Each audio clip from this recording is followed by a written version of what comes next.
ಯಾಕಿಲ್ಲದೆ ನಡೆಯುತ್ತಿದೆ ಮರಳು ಮಾಫಿಯಾ. ರಾತ್ರೋರಾತ್ರಿ ಲೂಟಿಯಾಗುತ್ತಿದೆ ಲಕ್ಷಾಂತರ ಮೌಲ್ಯದ ಮರಳು. ಸಂಬಂಧಪಟ್ಟ ಅಧಿಕಾರಿಗಳ ನಿರ್ಲಕ್ಷ್ಯ. ಸರ್ಕಾರದ ಬೊಕ್ಕಸಕ್ಕೆ ಕೋಟ್ಯಾಂತರ ರೂಪಾಯಿ ನಷ್ಟ. ಪ್ರವಾಹ ಬಂದು ಹೋದ ನಂತರ ಯಾದವಾಡ ಬ್ರಿಡ್ಜ್ ಘಟಪ್ರಭಾ ನದಿಯ ದಂಡೆಯ ಮೇಲೆ ರಾಶಿ ರಾಶಿ ಬಿದ್ದಿರುವ ಮರಳು.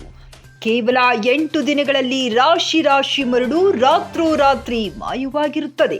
ಇದಕ್ಕೆ ಯಾರು ಹೊಣೆಗಾರರು? ಪ್ರತಿಧ್ವನಿ ವಾಹಿನಿಯ ಕಾರ್ಯಾಚರಣೆಯಿಂದ ಎಚ್ಚೆತ್ತು ಕಾರ್ಯಾಚರಣೆ ಕೈಗೊಂಡ ಅಧಿಕಾರಿಗಳು. ಇದರ ಕುರಿತು ಒಂದು ವರದಿ ನಮ್ಮ ವರದಿಗಾರರಾದ ಪ್ರಕಾಶ್ ಪೇಟಕ್ಕಿಯವರಿಂದ. ವೀಕ್ಷಕರೇ, ಕಳೆದ ಒಂದು ವಾರದಿಂದಲೂ ಕೂಡ ಈ ಒಂದು ಘಟಪ್ರಭಾ ದಂಡೆಯಲ್ಲಿ ಏನಾಗ್ತಾ ಇದೆ ಅಂದರೆ, ಪ್ರವಾಹ ಬಂದಾಗ, ಇಲ್ಲಿ ಹೊಳೆ ತುಂಬಿ ಬಂದಾಗ ಇಲ್ಲಿ ಮರಳು ಎಷ್ಟು ಬೀಳ್ತಾ ಇದೆ ಅಂತಂದರೆ ನಿಮಗೆ ತೋರಿಸ್ತಾ ಇದ್ದೀನಿ. ನನ್ನ ಬಲಭಾಗದಲ್ಲಿ ಕೂಡ ಮರಳಿನ ದಿಬ್ಬವನ್ನು ಕಾಣ್ತಾ ಇದೆ, ನೀವು ನೋಡ್ಬೋದು. ಹಾಗೆ ಇದು ಸಂಪೂರ್ಣವಾಗಿ ಮರಳಿನ ದಿಬ್ಬವನ್ನು ನೋಡ್ತಾ ಇದ್ರಿ. ಹಾಗೆ ಎಡಭಾಗದಲ್ಲಿ ಕೂಡ ನೋಡ್ಬೋದು. ಸರ್ಕಾರಕ್ಕೆ ಸೇರ್ಬೇಕಾಗಿರ್ತಕ್ಕಂಥ ಇದರ ಒಂದು ಟ್ಯಾಕ್ಸು ಅಥವಾ ಈ ಒಂದು ಮರಳಿನ ಒಂದು ಮೊತ್ತ ಸರ್ಕಾರಕ್ಕೆ ಸೇರ್ತಾ ಇಲ್ಲ. ಅದು ರಾತ್ರೋರಾತ್ರಿ ಸುಮಾರು 1 ವಾರಗಳ ಕಾಲ ಏನು ಮಾಡಿದ್ದಾರೆ ಅಂದರೆ, ಇಲ್ಲಿರ್ತಕ್ಕಂಥ ಮರಳಿನ ಒಂದು ದಿಬ್ಬೆಯನ್ನು ರಾತ್ರೋರಾತ್ರಿ ಬಂದು ಏನು ಮಾಡಿದ್ದಾರೆ, ಈ ಮರಳನ್ನು ತುಂಬಿಕೊಂಡು ಹೋಗ್ತಾ ಇದೆ ಎಂಬುದಕ್ಕೆ ಇಲ್ಲಿ ನಿಮಗೆ ನನ್ನ ಎಡಭಾಗದಲ್ಲಿ ತೋರಿಸ್ತಾ ಇದ್ದೀನಿ.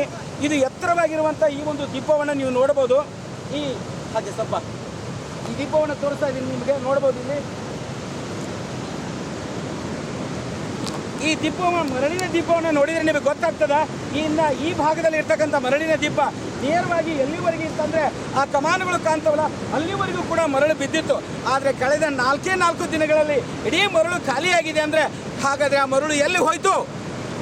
ಆ ಮರಳು ಎಲ್ಲಿ ಹೋಯಿತು? ಯಾರ ಬುಟ್ಟಿಗೆ ಹೋಗಿದೆ? ಹಾಗಾದರೆ ಸರ್ಕಾರಕ್ಕೆ ಸೇರಬೇಕಾಗಿರ್ತಕ್ಕಂಥ ಇದರ ಆದಾಯ ಎಲ್ಲಿ ಹೋಗಿದೆ? ಇದು ಯಕ್ಷ ಪ್ರಶ್ನೆಯಾಗಿ ಉಳಿದಿದೆ. ಹಾಗಾದರೆ ಇಲ್ಲಿರ್ತಕ್ಕಂಥ ಅಧಿಕಾರಿಗಳು, ಈ ಒಂದು ತಾಲೂಕು ದಂಡಾಧಿಕಾರಿಗಳು ಸಹಿತ ಇದರ ಬಗ್ಗೆ ಗಮನ ಯಾಕೆ ಹರಿಸಲಿಲ್ಲ ಎಂಬುದು ಇದು ಯಕ್ಷ ಪ್ರಶ್ನೆಯಾಗಿದೆ. ಹಾಗೆ ಇದರ ಒಂದು ಸ್ಥಿತಿಯನ್ನು ನಾನು ನಿಮಗೆ ಮತ್ತೆ ತೋರಿಸ್ತಾ ಇದ್ದೀನಿ. ಅದ್ರಾಗ ಏನಾಗಿದೆ ಎಂಬುದಕ್ಕೆ ನಾನು ನಿಮಗೆ ಮೇಲ್ಗಡೆ ಕರ್ಕೊಂಡು ಹೋಗಿ ತೋರಿಸ್ತಾ ಇದ್ದೀನಿ. ನೀವು ನೋಡ್ಬೋದು, ಇಲ್ಲಿಯೂ ಕೂಡ ಇದು ಎತ್ತರವಾಗಿರ್ತಕ್ಕಂಥ ಮರಳಿನ ದೀಪ ಎಲ್ಲಿವರೆಗೆ ಬಿದ್ದಿತ್ತು ಎಂಬುದು ಕೂಡ ನಿಮಗೆ ಇಲ್ಲಿ ಕಾಣ್ತಾ ಇದೆ, ನೋಡ್ಬೋದು.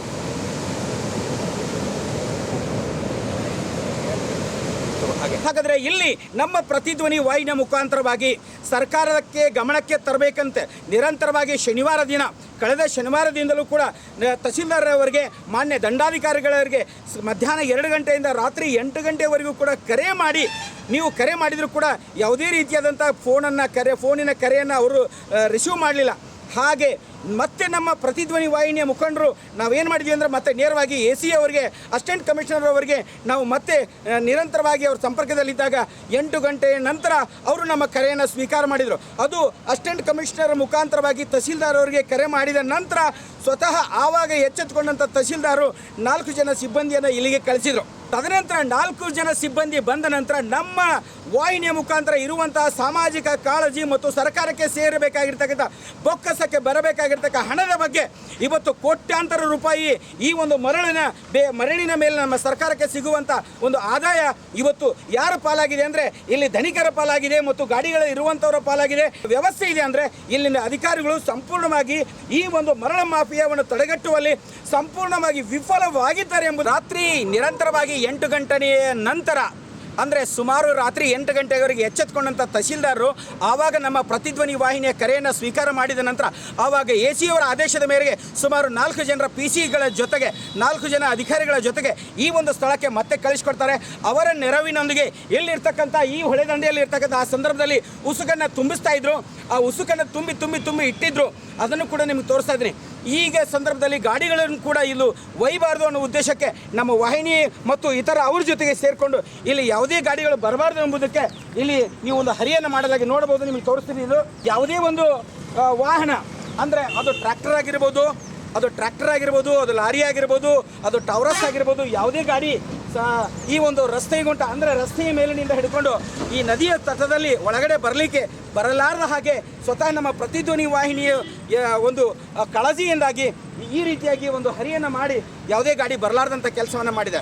ಹಾಗಾದರೆ ಇಲ್ಲಿ ಒಂದು ಪ್ರಶ್ನೆ ಹೇಳ್ತಾ ಇದೆ, ಸುಮಾರು ಕೋಟ್ಯಾಂತರ ರೂಪಾಯಿ ಈ ಒಂದು ಮರಳು ಅಥವಾ ಉಸುಕು ಎಲ್ಲಿ ಹೋಯಿತು?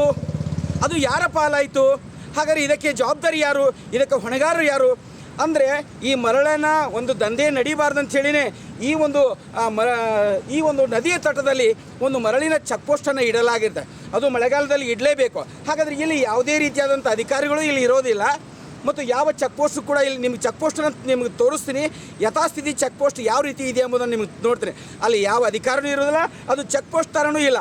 ಅಂದರೆ ಅವ್ಯಾಹತವಾಗಿ ನಡೆಯುವಂಥ ಈ ಒಂದು ಮರಳು ಮಾಫಿಯಾಕ್ಕೆ ಕಡಿವಾಣ ಯಾವಾಗ? ಹಾಗಾದರೆ ಕಡಿವಾಣ ಯಾರ ಮೂಲಕ?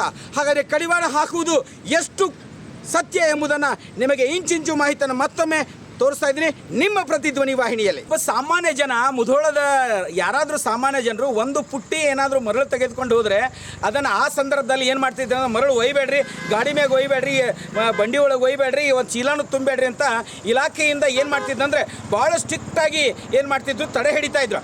ಆದರೆ ಇವತ್ತು ಕೋಟ್ಯಾಂತರ ರೂಪಾಯಿ ಈ ಒಂದು ಮರಳು ಮಾಫಿಯಾ ಆಗಿ ರಾತ್ರೋರಾತ್ರಿ ತುಂಬಿಕೊಂಡು ಹೋಗ್ತಿದ್ದಾರಲ್ಲ, ಈಗ ಎಲ್ಲಿದ್ದಾರೆ ಅಧಿಕಾರಿಗಳು? ಈಗ ಎಲ್ಲಿದ್ದಾರೆ ಪೊಲೀಸರು? ಈಗ ಎಲ್ಲಿದ್ದಾರೆ ಇದಕ್ಕೆ ಸಂಬಂಧಪಟ್ಟಂಥ ಇಲಾಖೆ ಅಧಿಕಾರಿಗಳು? ವಾಸ್ತವಿಕವಾಗಿ ಇವತ್ತಿನ ಸ್ಥಿತಿಯನ್ನು ನೀವು ನೋಡ್ತಾ ಇದ್ರೆ, ಈ ಮರಳು ಮಾಫಿಯಾದ ಕೇಂದ್ರ ಬಿಂದು, ಎಲ್ಲರನ್ನ ತಡೆ ಹಿಡಿಯುವಂಥ ಈ ಚೆಕ್ ಪೋಸ್ಟು, ಇಲ್ಲಿ ಎಲ್ಲಿ ಪೊಲೀಸರಿದ್ದಾರೆ ನೋಡ್ರಿ, ಯಾವ ಅಧಿಕಾರಿಗಳಿದ್ದಾರೆ ನೋಡ್ರಿ. ಇದು ರಾಜಾರೋಷವಾಗಿ ಅವ್ಯಾಹತವಾಗಿ ಇಲ್ಲಿ ಏನಾಗಿದೆ ಅಂದರೆ, ನಾಯಿ ಹಂದಿಗಳು ಬೀಳುವಂಥ, ಬಿಡಾಡಿ ದನಗಳು ಬೀಳುವಂಥ ಇದೊಂದು ಕೇಂದ್ರವಾಗಿದೆ ಅಂದರೆ ಅನ್ಲಿಕ್ಕೆ ನಿಮ್ಮ ಕಣ್ಣೆದುರಿಗೆ ಕಾಣ್ತಾ ಇದೆ. ಹಾಗಾದರೆ ಇಂಥ ಒಂದು ಅವ್ಯವಸ್ಥೆಗೆ ಇಲ್ಲಿ ಇಲಾಖೆ ಅಧಿಕಾರಿಗಳು ಕಣ್ಣಿಗೆ ಸಾಕ್ಷಿ ನಿಮ್ಮ ಕಣ್ಣೆದುರಿಗೆ ಕಾಣ್ತಾ ಇದೆ. ಇಲ್ಲಿ ಯಾವ ಇಲಾಖೆ ವಿಫಲವಾಗಿದೆ ಎಂಬುದನ್ನು ನಾನು ಹೇಳಬೇಕಾಗಿಲ್ಲ, ಅದನ್ನು ನೀವೇ ಯೋಚನೆ ಮಾಡಿ. ನಿರಂತರ ಸುದ್ದಿಗಾಗಿ ನೋಡ್ತಾ ಇರಿ, ಇದು ನಿಮ್ಮ ಪ್ರತಿಧ್ವನಿ. ಕ್ಯಾಮ್ರಾಮನ್ ನಿತಿನ್ ಜೊತೆ ಪ್ರಕಾಶ್.